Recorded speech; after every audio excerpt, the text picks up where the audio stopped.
Mari bersuka cita di dalam Tuhan.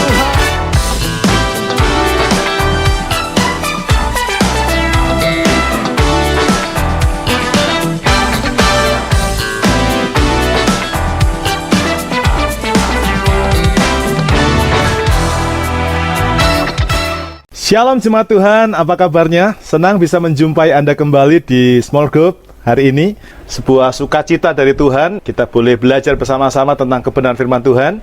Karena kita percaya, firman Tuhan itulah kekuatan kita. Firman Tuhan berkata, langit dan bumi akan lenyap, tapi perkataanku akan tinggal tetap untuk selama-lamanya. Amin. Sebab itu kalau Anda dan saya rindu untuk mengalami sebuah hidup yang tidak berkesudahan, kita harus punya dasar firman yang begitu kuat. Amin.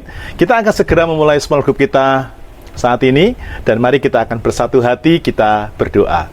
Roh Kudus, hadirlah bersama-sama dengan kami melalui small group yang ada dan melalui materi yang dibagikan melalui channel ini. Tuhan kiranya akan mengurapi semua kami, memberikan kepada kami pengertian untuk kami bisa mengerti dan memahami firman ini sesuai dengan hati Tuhan.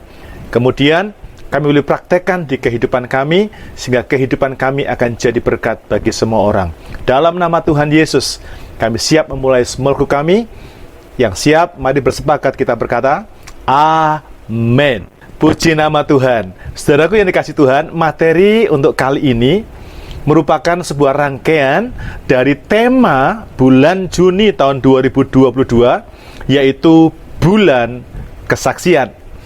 Maka seluruh materi yang akan kita bahas hari ini, semuanya akan berbicara tentang bagaimana kita harus menjadi saksi dan bagaimana caranya supaya kita bisa menjadi saksi. Dari sana kita bisa tahu bahwa pelajaran hari ini adalah pelajaran yang sangat penting, karena di dalamnya saudara dan saya akan menemukan tentang nilai-nilai yang membuat hidup kita bisa berubah. Dan kedua, kita akan dimotivasi untuk menjadi saksinya Tuhan. Amin. Saya mulai dengan bagian ini, menjadi saksi. Kata menjadi saksi adalah sebuah pengalaman pribadi antara kita dengan Tuhan. Menjadi saksi bukanlah sebuah teori, tapi menjadi saksi itu adalah sebuah pengalaman pribadi.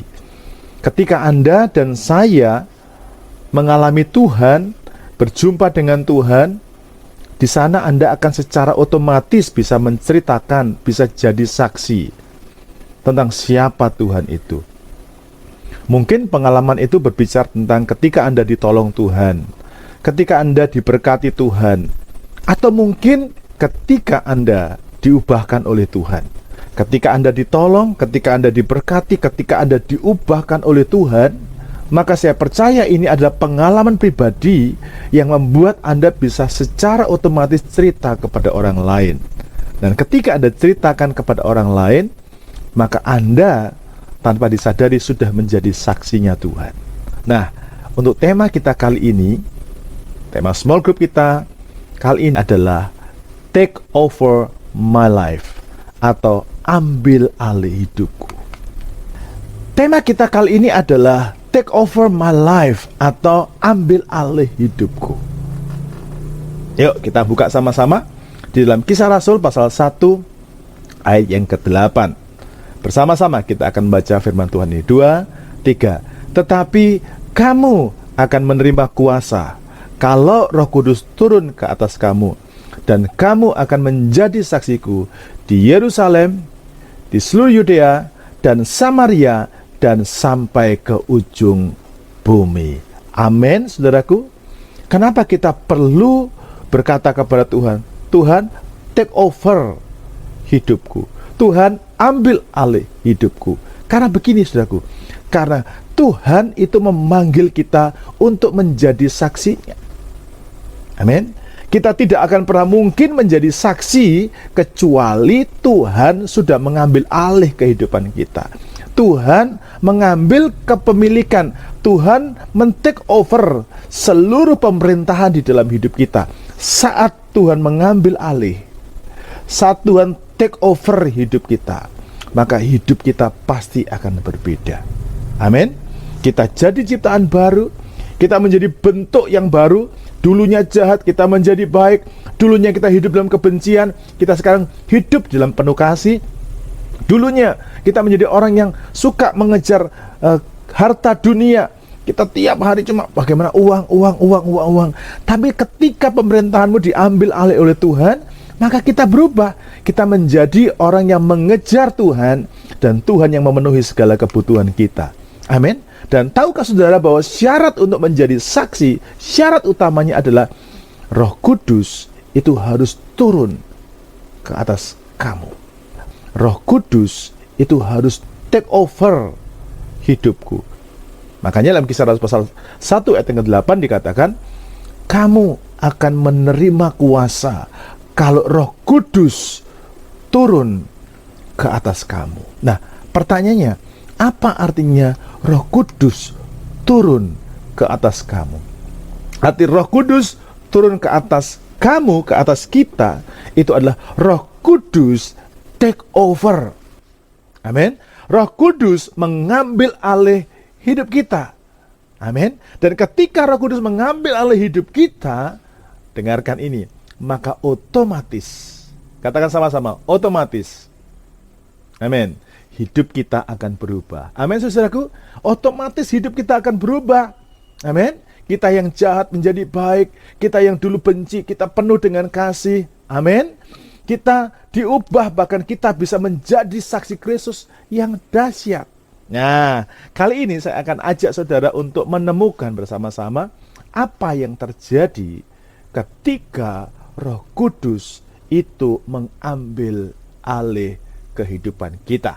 Mari kita akan membuka Alkitab kita bersama-sama di dalam Kisah Rasul pasal yang kedua ayat yang keempat. Sama-sama kita akan baca Kisah Rasul pasal 2 ayat yang keempat. 2, 3.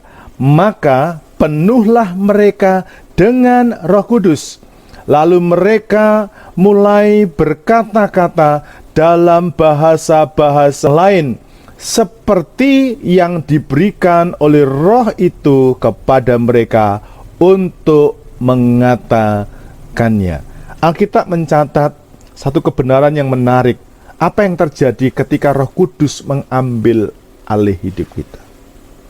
Alkitab berkata, maka penuhlah mereka dengan Roh Kudus. Yang pertama, kita akan penuh dengan Roh Kudus. Sudah akan lihat sebuah eksperimen yang saya sebutkan kali ini.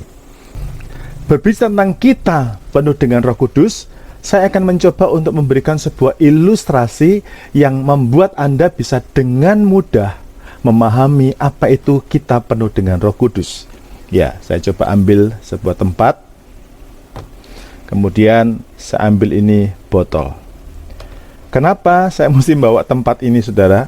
Supaya mejanya nggak basah. Ya, jadi nggak usah berpikir yang lain ya. Oke? Ya, selanjutnya botol ini gambaran tentang hidup kita. Amin. Nah, botol ini harus diisi dengan apa? Dengan Roh Kudus. Ini ada air. Saya isi, saudara ya. Ini saya agak hati-hati karena takut masuk ke komputer, saudaraku ya. Nah, perhatikan di sini, hidup kita harus dipenuhi dengan Roh Kudus. Kalau sampai di sini, Roh Kudus belum take over hidup kita. Harus penuh. Karena mungkin setengahnya itu masih ego kita, setengahnya itu masih keinginan kita, setengahnya itu masih kemauan kita yang begitu, atau mungkin juga kemauan daging. Ayo kita minta supaya Roh Kudus take over hidup kita. Roh Kudus take over hidup kita. Wah, sekarang hidup kita penuh dengan Roh Kudus. Nah, apa yang terjadi ketika kita dipenuhi dengan Roh Kudus? Saudara, kita tidak dapat pungkiri bahwa setiap hari kita akan ketemu dengan orang-orang yang membawa berita-berita yang tidak baik. Ada orang yang membawa kabar kebencian kepada kita. Dia berkata begini, Pak Gersom, tahu enggak Pak, orang itu merancangkan yang buruk dengan Bapak. Kemarin motornya Bapak dikempesin. Dia niat supaya Bapak itu celaka dan lain sebagainya. Itu kabar yang buruk. Nah, kabar itu masuk ke dalam diri saudara. Saya gambarkan seperti ini. Kabar yang buruk warnanya hitam. Anda lihat baik-baik ya di botol ini. Ketika botol ini diisi dengan kabar buruk, Nah, apa yang keluar? Siapa yang keluar? Yang keluar adalah buah daripada pribadi yang memenuhi kita. Siapa yang keluar? Roh Kudus.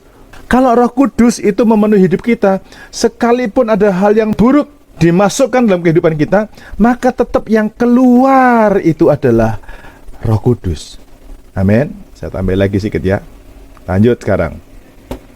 Kemudian, jadi artinya begini, saudara, yang buruk itu tidak akan bisa mempengaruhi hidup saudara. Saudara tidak akan pernah bisa membalas kejahatan dengan kejahatan, tapi saudara akan terus membalas kejahatan itu dengan kebaikan. Karena itulah buah dari pribadi yang memenuhi saudara. Sekali lagi, kalau pribadi Roh Kudus itu memenuhi kita, maka mungkin ada kabar-kabar yang mengkhawatirkan. Pak, ini karyawan saudara berkata, tahu enggak Pak, sekarang usahanya Bapak, waduh semuanya pada sepi Pak. Kayaknya usahanya Bapak juga ikutan sepi deh. Kayaknya zaman sekarang semuanya serba naik Pak, semuanya serba sulit Pak. Itu kabar yang buruk. Di mana-mana ada PHK Pak, itu kabar yang masuk kepada saudara. Masuk. Apa yang terjadi? Siapa yang keluar tadi? Yang keluar itu adalah buah daripada roh yang memenuhi kita. Jadi saya memberikan sebuah gambaran sederhana bahwa ketika Roh Kudus mengambil alih hidup kita, maka kita itu jadi penuh dengan Roh Kudus. Hidup kita ini terisi penuh dengan Roh Kudus. Jadi, karena hidup kita ini penuh dengan Roh Kudus, maka yang mengalir dari hidup kita, yang meluap dari dalam kehidupan kita, itu adalah buah Roh Kudus. Anda boleh dengar kabar yang tidak baik, Anda boleh mendengar berita yang tidak enak, tapi selalu yang meluap dalam hidup saudara adalah kasih, adalah sukacita, adalah damai sejahtera. Tiap hari orang caci maki saudara, tiap hari orang menjelek-jelekkan saudara, tapi saudara nggak bisa balas itu karena Roh Kudus memenuhi hidup saudara. Amin. Yang kau lakukan adalah kasih, sukacita, damai sejahtera, kesabaran, kemurahan, kebaikan, kesetiaan, kelemah lembutan, penguasaan diri. Makanya jangan heran, bahkan dalam pernikahan pun kita bertemu dengan pasangan kita yang bikin kita kesel. Kita ketemu dengan situasi yang membuat kita jengkel. Perhatikan, apakah hidupmu sudah penuh dengan Roh Kudus? Ataukah hidupmu masih penuh dengan daging, emosi, atau perkara-perkara dunia yang lainnya? Makanya pelajaran hari ini adalah, ayo sama-sama kita siapkan diri untuk berkata, Tuhan, take over my life. Tuhan, ambil alih hidupku, supaya hidupku ini penuh dengan Roh Kudus. Amin. Tiap hari Anda akan ketemu. Tapi kalau Roh Kudus memenuhi saudara, yang meluap dari hatimu bukan kebencian, bukan marah, kasih, sukacita. Anda akan happy, Anda akan sabar, Anda akan penuh dengan damai.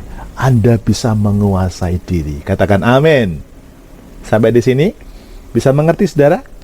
Oke, saya singkirkan dulu supaya nggak tumpah ya. Sekarang yang kedua, apa yang terjadi ketika Roh Kudus mengambil alih hidup kita? Kita baca kembali dalam Kisah Rasul pasal 2 ayat yang keempat. Dikatakan demikian, maka penuhlah mereka dengan Roh Kudus, lalu mereka mulai berkata-kata dalam bahasa-bahasa yang lain, seperti yang diberikan oleh Roh itu kepada mereka untuk mengatakannya. Haleluya. Yang kedua, apa yang terjadi ketika Roh Kudus itu mengambil alih hidup kita? Tadi kita lihat ya, kita penuh dengan Roh Kudus. Sekarang yang kedua, yaitu kita mulai berkata-kata dalam bahasa-bahasa lain. Nah, pengertian dari berkata-kata dalam bahasa lain ini bukan hanya tentang bahasa roh. Sekalipun ya, Tuhan bisa membuat kita untuk berkata-kata. Ketika Roh Kudus memenuhi kita, kita mulai berkata-kata dalam bahasa yang diberikan oleh Roh Kudus, bahasa roh, bahasa yang lain ya. Tetapi saya melihat ini yang Tuhan ajarkan kepada saya, ini adalah bahasa sehari-harimu ya, ketika engkau menghadapi situasi dalam kehidupan. Karena kalau kita boleh jujur, perjalanan hidup kita ini berat, kita rumit, kita menjalani pergumulan. Ya, kita sudah menata bisnis dengan baik, kita sudah menata usaha dengan baik, kita mulai buka toko dengan baik. Tiba-tiba sebelah kita buka toko yang baru, yang lebih gede, lebih lengkap, lebih profesional. Misalnya, saudaraku ya, timbul tidak rasa khawatir? Bisa saja timbul. Tapi kalau hidupmu diambil alih oleh Roh Kudus, maka yang terjadi, bahasamu akan keluar yang berbeda. Saudara tidak akan berkata, waduh, mati bisnis saya, aduh, pasti saya bangkrut, aduh, pasti saya akan hancur, aduh. Bukan itu yang keluar. Kalau Roh Kudus mengambil alih hidupmu, yang keluar adalah, enggak masalah, enggak apa-apa, 10 toko boleh buka di sini. Tuhan tahu bagaimana cara memberkati saya. Amin. Yang keluar, saudara, bukan ngomel. Yang keluar bukan sungut-sungut. Yang keluar bukan marah. Tapi yang keluar adalah puji Tuhan. Tuhan pasti punya cara yang lain memberkati saya. Amin. Saudara punya harapan karena saudara tahu Tuhan itu bisa tolong saudara dengan cara yang berbeda. Sekali lagi, Anda harus di take over penuh dengan Roh Kudus. Makanya yang keluar dari hidupmu adalah bahasa-bahasa yang lain yang Roh Kudus berikan. Ini pentingnya kita minta kepada Roh Kudus. Yuk ambil alih hidupku Roh Kudus. Supaya apa? Ketika saudara diambil alih oleh Roh Kudus, ketika hidupmu diambil alih oleh Roh Kudus, maka yang terjadi dalam hidup saudara, saudara punya pikiran, pemikiran yang berbeda. Ya, apapun terjadi, apapun menimpa saudara, tapi karena engkau diambil alih Roh Kudus, maka Roh Kudus akan memberikan bahasa yang baru. Maksudnya begini, ini pernah terjadi dalam hidup saya. Ketika sementara kita merintis gereja, tiba-tiba tidak jauh di depan ruko depan gereja itu, ada orang buka gereja. Tapi tiba-tiba ketika saya baca, hah? Ada gereja? Kok nggak tahu saya ya? Tiba-tiba ada bahasa baru, ada pengertian baru. Roh Kudus beritahu begini, gak masalah. Justru dari sini kamu akan lihat Tuhan yang kamu layani adalah Tuhan yang besar. Bagus kalau yang di situ buka gereja daripada yang lain ya, yang maksud saya ya, yang buka di situ. Kalau yang di situ yang dibuka itu adalah masih gereja yang menyembah kepada Yesus, gak masalah. Amin. Karena Tuhan itu sanggup bawa jiwa. Amin. Dengan adanya kompetitor, kita bisa berkompetisi, beri yang terbaik. Dan dari sana kamu bisa lihat, kamu baik apa, kamu sungguh-sungguh, kamu andalkan Tuhan apa tidak. Ketika kamu andalkan Tuhan, kamu akan lihat. Dan terbukti, saudara. Ya, ketika Roh Kudus itu memberi bahasa yang baru, bahasa iman, bahasa pengharapan, wah, dengan Tuhan pasti ada harapan. Maaf saya berkata, 1 tahun dia bisa bertahan, masuk tahun kedua tutup. Bahkan kami dengar dari orang-orang yang tidak kenal Tuhan, ditutup karena ada perkara-perkara yang lain yang saya malu mendengarnya. Saudara ini kasih Tuhan, ini pentingnya kita minta kepada Roh Kudus. Yuk ambil alih hidupku Roh Kudus, supaya aku bisa berkata-kata dengan bahasa yang lain. Ketika menghadapi kesukaran, ada bahasa yang lain yang terucap dari Roh Kudus. Ketika aku sakit, ada bahasa yang lain yang diucapkan oleh Roh Kudus. Bahasa iman. Tuhan, aku percaya Engkau bisa sembuhkan. Amin. Nah, saudara, coba Anda renungkan. Ketika manifestasi ini terjadi, hidup Anda penuh dengan Roh Kudus, meluap dengan buah Roh Kudus. Kemudian Anda mulai berbahasa-bahasa yang lain yang diberikan oleh Roh Kudus, maka tanpa kita sadari kita telah menjadi saksi Kristus. Amin. Dan orang yang melihat kita, Anda bisa bayangkan kalau orang jelekkan saudara tapi Anda balas dengan kebaikan. Orang gak senang dengan saudara tapi Anda kirimin dia makanan, kirimin dia berkat, Anda senyumin dia, Anda berbuat baik, maka orang itu justru akan terberkati lewat hidup saudara. Amin. Orang itu jadi penasaran, saya kepingin dong tahu apa alasannya, saya ingin percaya Tuhan yang Bapak Ibu sembah. Amin. Dan dari situ kita jadi saksi. Karena itu sekarang mari mulailah untuk berkata kepada Roh Kudus, Roh Kudus, ambillah alih hidupku.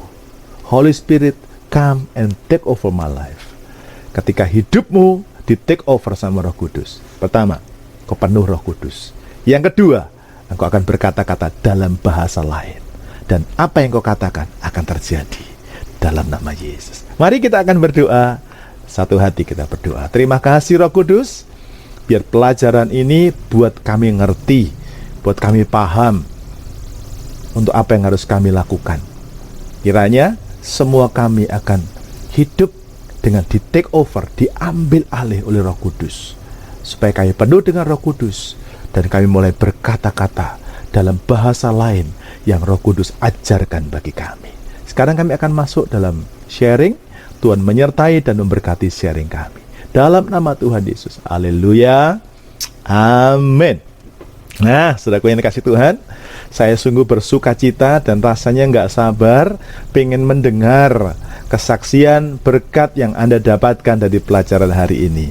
Itu sebabnya untuk panduan yang pertama yang harus Anda sharingkan adalah apa berkat yang saudara sudah dapatkan dari pelajaran hari ini. Ingat, take over, ambil alih. Ketika Tuhan mengambil alih, tentu saja saya sadari bahwa ada banyak kita, hidup kita belum di take over. Hidup kita masih belum penuh dengan Roh Kudus. Kalau hidup kita sudah penuh dengan Roh Kudus, maka apapun yang masuk dalam kehidupan kita, apapun yang dikatakan orang, apapun situasi yang diizinkan Tuhan terjadi, yang meluap dari hidupmu, bukan kebencian, marah, sungut-sungut, ngomel, tapi yang keluar adalah buah daripada Roh Kudus. Amin. Ayo, saya tunggu. Dan jangan lupa saudara ya, isi form respons yang dibagikan oleh para host, karena saya juga rindu untuk mendengar berkat yang Anda bagikan. Dan ingat, di bagian bawah itu ada pokok doa. Jika saudara membutuhkan topangan doa dari kami dan tim pastoral, silakan Anda tulis. Kami akan membawa setiap permohonan doa Anda dalam setiap doa-doa yang ada di Alpha Center. Dan yang terakhir, apa komitmen Anda setelah Anda mendengar pelajaran hari ini? Doa saya, kita akan sama-sama bertumbuh, yaitu menjadi saksi Tuhan. Bersiaplah, karena di bulan kesaksian ini kita akan dipakai untuk menjadi saksi Tuhan yang dahsyat. Tuhan Yesus memberkati. Selamat membagikan berkat Tuhan dan sampai jumpa minggu depan. Tuhan Yesus memberkati. Shalom, shalom, shalom.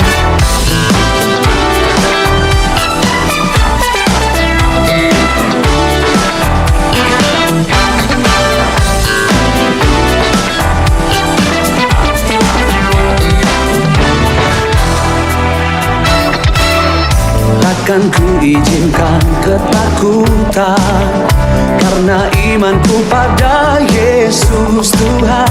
Tak ada alasan tawar hati, karena Yesus ada di sini.